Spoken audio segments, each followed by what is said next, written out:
Bonjour les amis, j'ai envie de vous parler des manifestations pro-Palos, pro-Gaza qui se déroulent à Paris. Avant un petit commentaire, j'ai eu des plaintes depuis 2 jours que la qualité de l'image était moins bonne, qu'il y aurait comme un flou. Je pense que parce que je fais mes vidéos de bonne heure en ce moment pour des questions d'organisation, je pense qu'il y a trop de luminosité dans la maison. Écoutez, on va essayer de repartir demain sur des pistes comme avant. Désolé, on va faire au mieux. Donc, il y avait hier dans les rues de Paris, mais aussi dans plein de villes de France, à l'initiative des organisations syndicales CGT, CFDT, UNSA, Solidaire et FSU, les enseignants, des manifestations de soutien au peuple de Gaza contre le génocide des sionistes. Alors moi je croyais, mais peut-être c'est plus de mon temps, je croyais que les organisations syndicales c'était là pour soutenir les travailleurs et pas pour défendre les islamistes. Je croyais, mais bon, je suis sans doute plus à la mode. Et donc les organisateurs, ils ont annoncé 150 000 participants, rien que ça sur la place de la République qui peut pas en accueillir tant. Alors que les policiers, ils ont annoncé 9000, ce qui paraît quand même plus proche des réalités, et ce qui confirme que, mis à part les insoumis, les gauchistes, la gauche et les islamistes, tous les Français s'en foutent totalement de Gaza. Alors malgré tout, ça a des répercussions, tout ça, sur la situation politique française, parce que Jérôme Guedj, le socialo qui se fait virer de toutes les manifs pro-Palos, parce que lui, il est juif et que le 7 octobre, 2024, 2023, ça l'embête un peu. Donc Jérôme Guedj, au congrès du Parti socialiste, il a traité Rachid Méluch, Jean-Luc Mélenchon de salopard antisémite. Alors là, ça va être un boxon à gauche, pas possible. Les insoumis, ils exigent des excuses, ils exigent l'exclusion de Guedj, ils exigent des soutiens de toute la gauche, on n'a pas tout vu. Mais moi, je veux vous commenter simplement ce qui se passe à toutes les manifs de gauche, Place de la République. Alors, il y a une statue, Place de la République, une belle statue, qui incarne Marianne. Marianne, c'est le symbole de la République. Et puis, il y a des superbes sculptures qui sont censées incarner également les valeurs de la République et sans doute aussi un tout petit peu la France. Et pourtant, à toutes ces manifestations, la gauche, les gauchistes, les islamistes, qui normalement, pas les islamistes, pas trop les gauchistes, mais la gauche qui normalement se réclame en permanence des valeurs de la République, qui nous raconte que le Rassemblement national et Zemmour ne sont pas républicains, donc cette gauche vandalise, tag régulièrement les statues de la place de la statue de la place de la République. On se souvient qu'en 2016, pendant le mois qui a duré Nuit debout, donc un truc de gauchiste, qu'on fait chier tout le monde qui habite autour de la place de la République, en faisant un tapage nocturne toute la nuit sans que les autorités n'interviennent, on avait déjà retrouvé la statue toute vandalisée, ce qui ne choquait absolument personne, sans parler des odeurs de pisse et tout et tout. Là, donc, toutes les manifs, vous regardez, je vous ai mis des images. Là, c'est grandiose.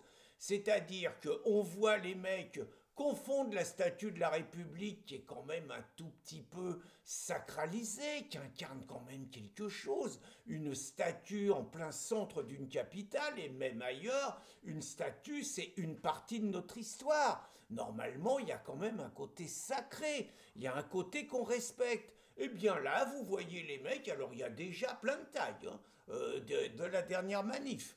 Et puis là, vous voyez des mecs qui confondent la statue de la place de la République avec un mur d'escalade. Vous avez des cordes, vous avez les mecs ils sont carrément arrimés et tout. Vous avez les flics qui regardent en bas, qui laissent faire. Aucune consigne n'est donnée. Vous avez des drapeaux qui se mettent partout. Vous avez des dizaines et des dizaines de mecs qui sont sur les hauteurs et tout, comme si la statue c'était un mur normal, enfin, et personne ne dit rien. Vous regardez les tags, c'est énorme, personne ne dit rien. Le, Le maire de Paris, la dingo, ne dit rien. Le préfet de police, Nunez, qu'on sait plus réactif quand c'est des manifestations de patriotes, ne dit rien. Le ministre de l'Intérieur, Bruno Retailleau, ne dit rien. Le Premier ministre, François Bayrou, ne dit rien. Le président de la République, il doit penser que c'est encore un fait divers, ne dit rien. Le procureur de la République ne dépose pas plainte, ne dit rien.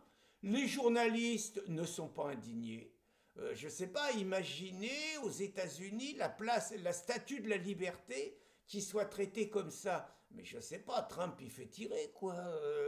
Je caricature, hein, mais imaginez à Londres la place Trafalgar Square avec la gigantesque statue de Nelson. Victoire de la bataille de Trafalgar. Je pense pas que les roast-beef, même s'ils sont devenus cons, même si c'est peut-être le peuple le plus islamisé, mais ça se passerait peut-être pas comme ça. Et je préfère ne pas envisager à Moscou, en Hongrie, dans tous les pays normaux, on n'accepte pas qu'on foute en l'air, qu'on taille, qu'on grimpe sur une statue qui incarne les valeurs de l'État, qui incarne la grandeur du pays. En France, il n'y a pas de problème, tout se passe bien. Et non seulement tout se passe bien, mais c'est encore mieux. C'est que vous avez un crétin, un abruti gauchiste qui est monté tout en haut. Les mecs lui demandent de descendre, il descend pas. Le mec, il est quand même à 15-20 mètres de haut. Moi, très franchement, le mec, il prend ses responsabilités. S'il se crache par terre, tant pis pour sa gueule. Eh bien, vous avez l'État qui met en fonction ses moyens, qui met une nacelle avec 2 policiers dessus qui vont chercher le mec qui manifestement se défend. Je suis même pas certain que le mec a été arrêté. Je suis même pas certain que le mec va être inculpé. Je suis par contre absolument certain que les frais, en admettant qu'on fasse des frais et qu'on laisse pas les choses en l'état pour l'été, pour les touristes dans Paris, superbe image de ce qui est devenu la France. Mais dans les manifestations, il y a des organisateurs. Les organisateurs, ceux qui déclarent la manifestation, sont pénalement, civilement et financièrement responsables des conséquences des manifestations. Normalement, quand les gauchos vandalisent les boutiques, les vitrines, quand ils organisent le pillage, il y a un responsable qui devrait avoir des comptes à rendre et des comptes financiers. Je suis absolument certain qu'aucun compte ne sera demandé à ceux qui ont déposé la manifestation et que, encore une fois, ça va être les contribuables qui vont payer finalement les frais de restauration de la statue de la République, de la place de la République, de la statue de Marianne. Quand je disais que personne ne réagit, c'est pas tout à fait juste. Marine Le Pen s'était indignée de ça dans un tweet. Et le stalinien Thomas Porte, qu'on appelle le porte-parole du Hamas, antisémite, pro-Gaza, totalement taré, avait répondu à Marine qu'ils allaient présenter la note au Parlement européen, vu l'argent qu'elle avait volé, alors qu'elle n'a pas détourné un sou de plus, hein, c'est l'utilisation, c'est pas l'argent que ça a coûté en plus. Voilà la réponse. Donc, voilà quoi, je veux dire, quand on voit ça, on est obligé de se dire jusqu'à quand la France et son gouvernement vont accepter qu'on humilie ainsi les symboles de notre pays. C'est pareil pour beaucoup de statuts et c'est un signe très fort, c'est le signe qu'une extrême gauche, ces manifs pour Gaza, c'est quelque part le symbole de ce que sera toute la France dans 20 ans si les choses continuent en l'état et si on laisse le pays être livré aux racailles, aux gauchistes et à tous ceux qui ont la haine et le mépris de la France et qui veulent remplacer notre pays, nos valeurs, par ce qu'ils appellent la Nouvelle France, la France créalisée. Bonne journée les amis!